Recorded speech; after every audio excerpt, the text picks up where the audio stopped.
Alright, how's everybody doing today? Hotep. Hey, this is Michael Imhotep, founder of the African History Network, host of the African History Network show. I'm a talk show host, researcher, lecturer, writer, historian. Hope everybody's doing well. So I am here in Chicago at Chicago State University for the Black History Month Ujamaa marketplace, and that's put on by the Black Mall. It's going on today, Saturday, February 15th, 2020, 10 a.m. to 4 p.m. Okay, it's a free event, open to the public. Come on out, bring the family. So they have a lot of vendors that'll be here. They're gonna have about 40 vendors. Vendors are here setting up. They're gonna have African dance, drumming. They'll have presentations, workshops, all different types of things like that taking place today. I'll be speaking also. I'm here at my vendor table right here. I speak, I'm on the schedule at 2 p.m. To speak, so I'll deal with some of the history of African American History Month. I'll also talk about this year's theme, which is African Americans and the vote. We'll deal with black migrations as well. We'll talk about some history. I have my vendor table, so I have all my DVD lectures here also, so you can come support the African History Network. So everybody share this broadcast on your Facebook page. Invite your friends to tune in as well. So I just got in this morning to Chicago. I'm just here for today. I know the All-Star game is going on. I'm not here for the All-Star game, okay? I'm here. I'm not here for that as well. I'm not here for the All-Star game. Let's see. We got David, Leslie, Alma, Phyllis, Marnice. How you doing, Marnice? Just a few of the people watching. Everybody share this broadcast on your page. Invite your friends to tune in. Those in the Chicago area, come on out. We're at 9501 Chicago, 9501 South King Boulevard, Martin Luther King Boulevard, for the Ujamaa market, for the Black Mall. This is for Black History Month. So let me show you my table right quick here. And then we'll talk about this year's annual theme. So there's an annual theme. I speak at a lot of African American History Month celebrations. So we have Hidden Colors 5, we have 1804, the hidden history of Haiti, the Haitian Revolution. I have my lecture dealing with the film Black Panther. All these are available at our website, AfricanHistoryNetwork.com, AfricanHistoryNetwork.com. These are some of my latest presentations, like 6 Principles of Political Self-Defense, Black Migration 1619 to 2019. This one right here is a really good one. When black men dominated horse racing. When black men dominated horse racing, because we used to dominate horse racing. We used to win the Kentucky Derbies, things like this, and we were pushed out of horse racing. Black Wall Street, my lecture dealing with Black Wall Street, great African women in history, the mothers of civilization. This one right here is very underrated. A lot of people don't like it because Trump is on the cover. They haven't seen it. There's 3 presentations on here. African American resistance in the era of Donald Trump. Voter suppression, reparations, and how elections have consequences. Okay, we got understanding the transatlantic slave trade, what they didn't teach you in school, ancient Kemet, the Moors, and the Ma'afa. We have my presentation dealing with Malcolm X. Malcolm X, 50 years later, why is he still relevant?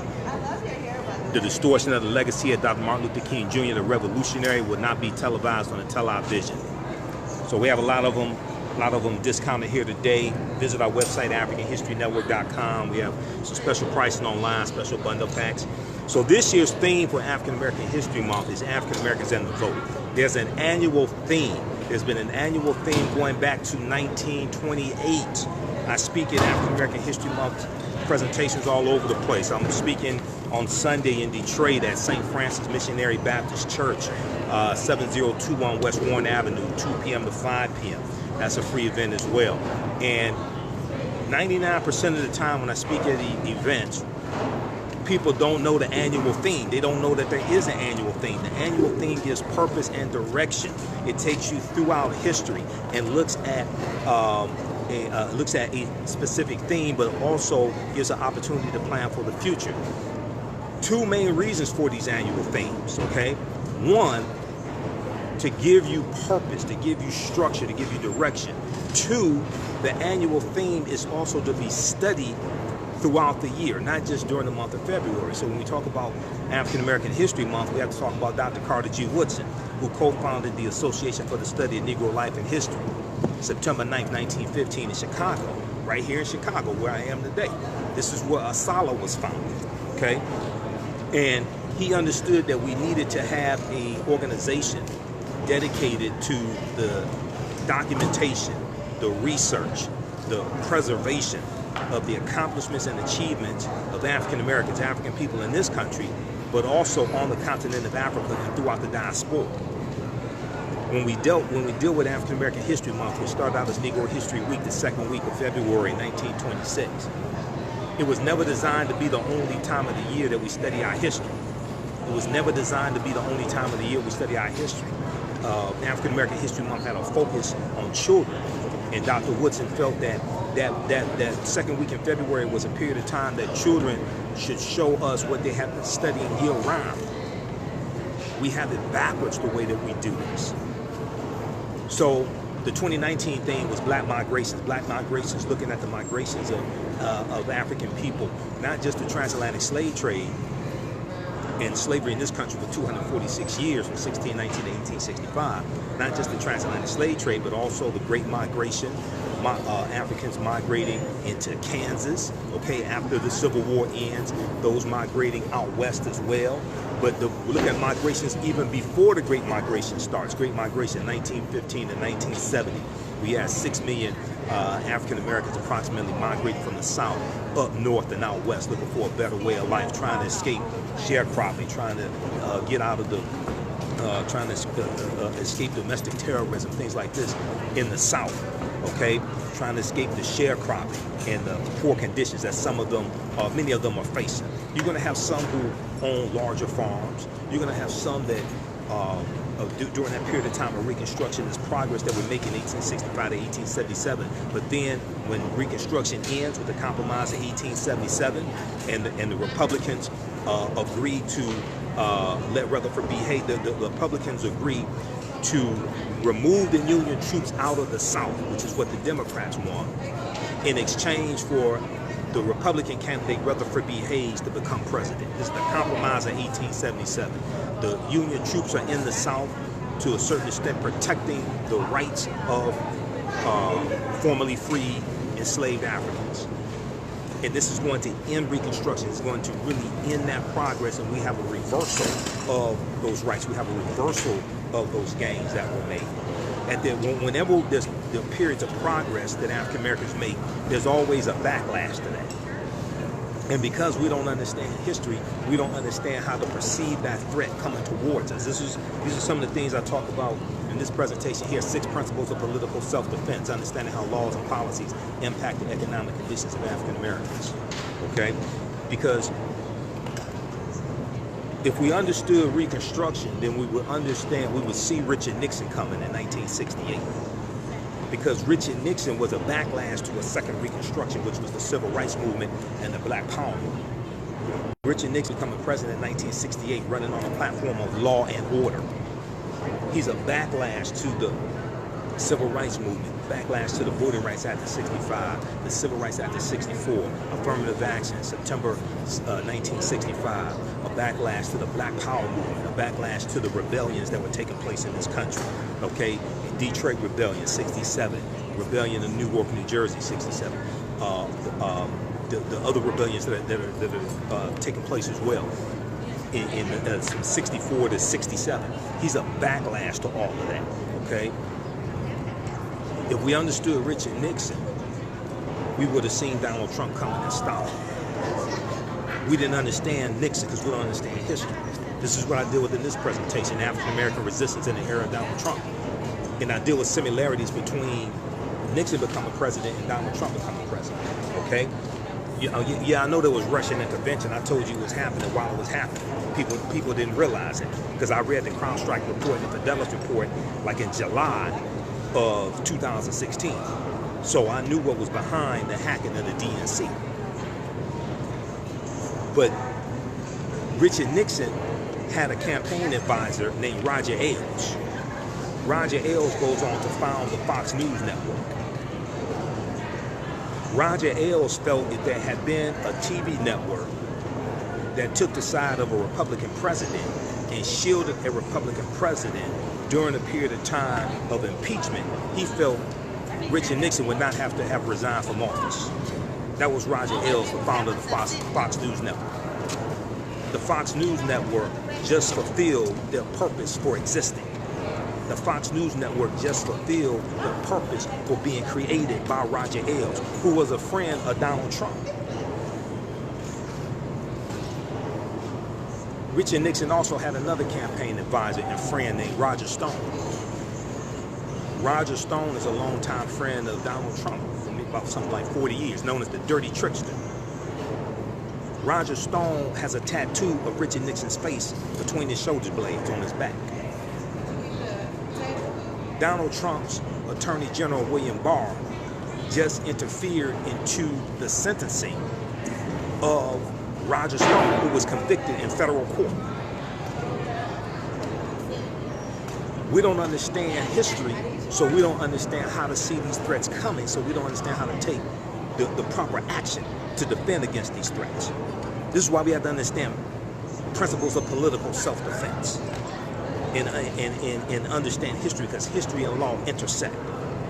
So when we deal with this year's theme for African American History Month, which is African Americans and the vote, it's not just talking about voting, it's talking about understanding a history of what it took for African Americans to get the 15th Amendment of 1870, and this is the sesquicentennial of the 15th Amendment, the 150th anniversary of the 15th Amendment, and this is the 100th anniversary or the centennial of the 19th Amendment of 1920, which guaranteed the right to vote for women.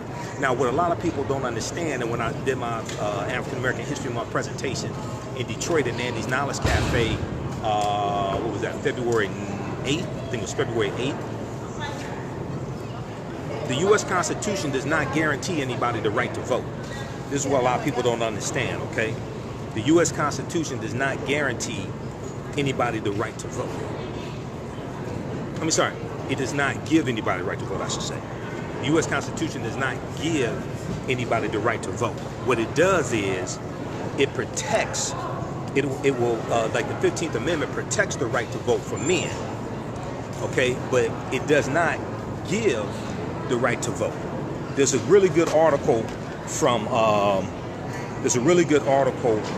Smithsonian Institute, and I dealt with this in my presentation. Now, historians will know this, okay?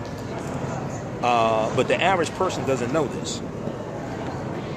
And what happened was during the there was a U.S. Supreme Court case, and Justice Anthony Scalia was asking a question. And during the questioning, he stated that the U.S. Constitution does not give the right to vote. And you had a lot of people who were saying, oh, he's a racist, bigot, things like this. Yeah, he was, but he was still correct. The U.S. Constitution does not give the right to vote. The 15th Amendment guaranteed the right to vote for black men, for African American men. It did not apply to African American women. That didn't happen to the 19th. That didn't happen to the 19th Amendment of 1920.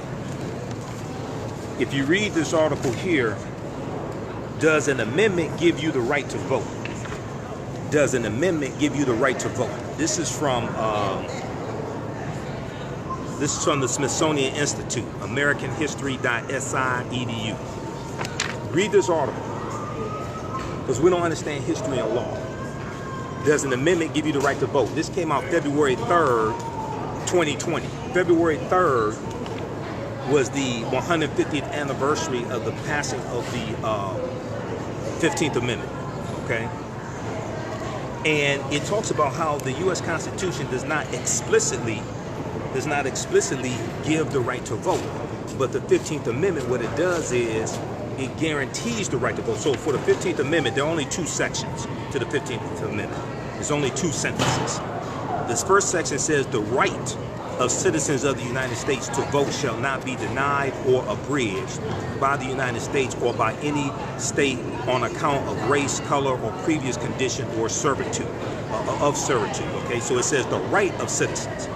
The second section of the 15th Amendment says the Congress shall have power to enforce this article by appropriate legislation, okay? And then what happened was the 19th Amendment of 1920 and the 26th Amendment of 1971, the 26th Amendment lowered the minimum voting age from 21 to 18. Those two amendments to the Constitution, they really copied the language of the 15th Amendment. So when you read this article, it says later voting rights amendments to the U.S. Constitution, especially the 19th and 26th, copy the 15th Amendment structure and its wording declaring that the right to vote, quote, shall not be denied, end quote, on account of sex or age, respectively. These amendments removed important barriers to suffrage, but they stopped short of affirming that all Americans have a constitutional right to vote. Even today, U.S. states have incredible power over who is allowed to participate in elections. But what happens is, this, as the article lays out, and there are two other articles that deal with this, because most people don't know this. Nowhere in the U.S. Constitution does it give people the right to vote. So there needs to be an amendment to the Constitution that actually gives people the right to vote. Then we look at the enforcement acts, the four enforcement acts of 1870 to 1875. And these were acts to give more powers to the president, give more powers to the government, to be able to enforce the rights of African Americans. The most popular one was the Enforcement Act of 1871, called the Ku Klux Klan Act of 1871.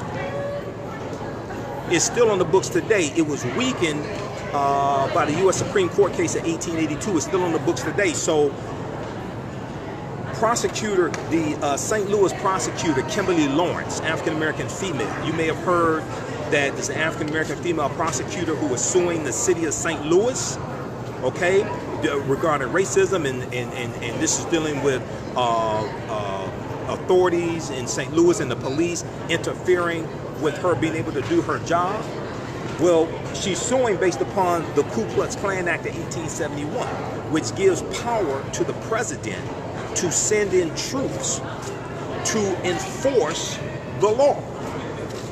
Okay, and this happened in South Carolina. There were 9 counties in South Carolina where the president sent troops in. Okay, they're going to arrest a lot of white people who were terrorizing African Americans. They're going to, many of them are going to be prosecuted. There was a good article from Britannica.com that dealt with this, and I don't have it with me here.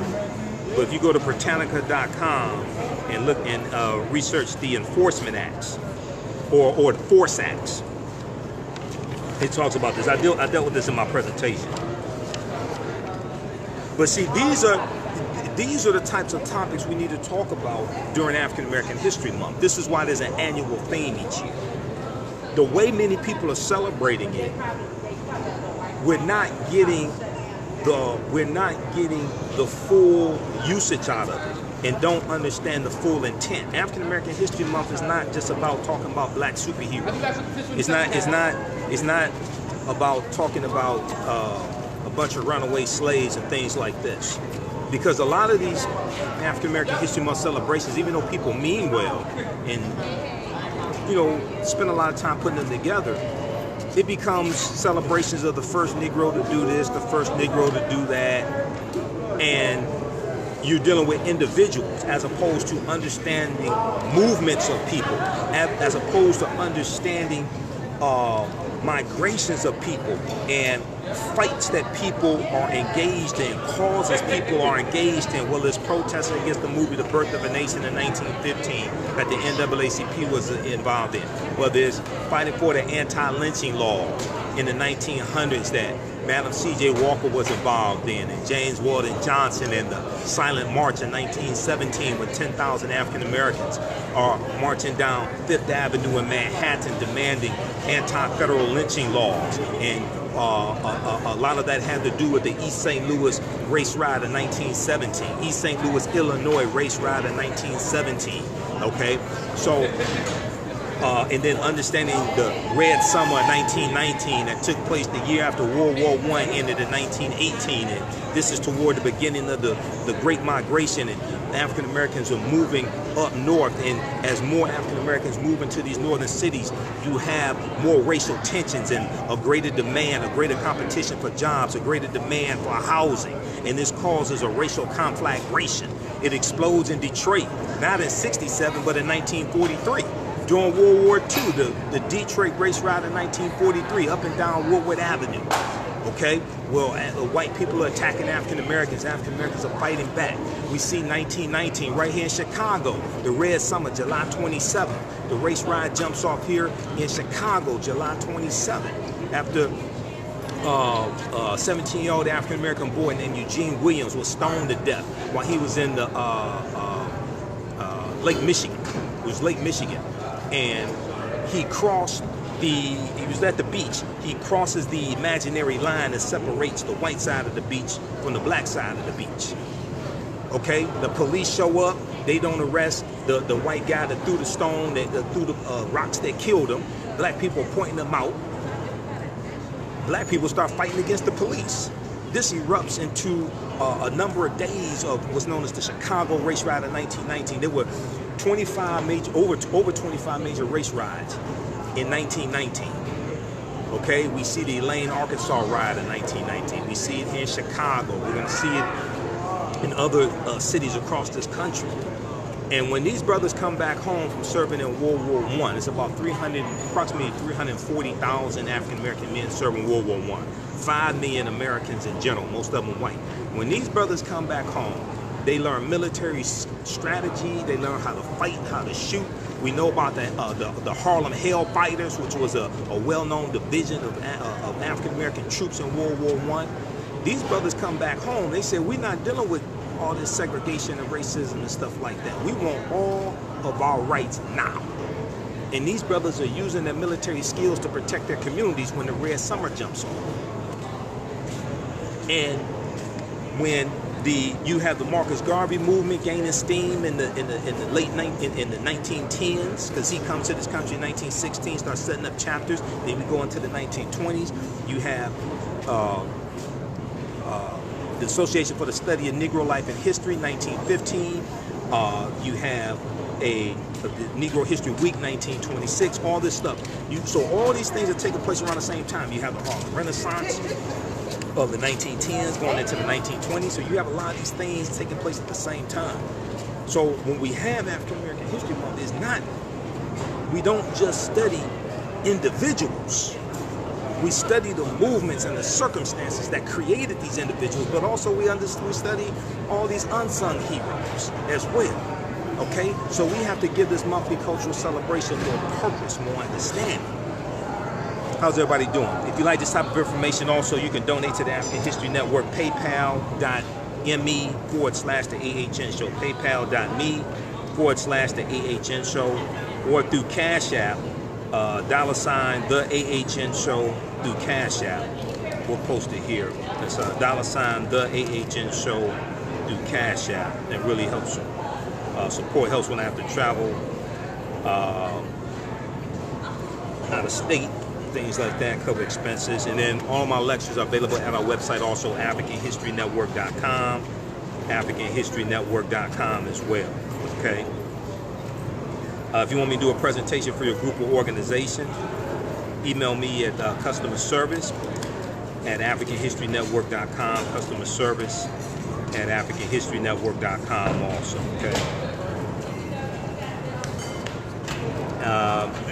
And then be sure to listen to the African History Network show Sunday, 9 p.m. to 11 p.m. Eastern Standard Time. Sundays, 9 p.m. to 11 p.m. Eastern Standard Time on 9-10 a.m. Superstation WFDF. So we'll be on live Sunday night.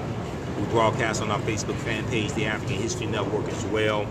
If you want to advertise with the African History Network, email us at customer service at AfricanHistoryNetwork.com, customer service at AfricanHistoryNetwork.com also. Our current promotion, buy 1 month, get 2 months free. So we have Lorraine in Delaware. Toya, how you doing, Toya? Top fan, Toya. Mark, Angela, There's a few of the people watching.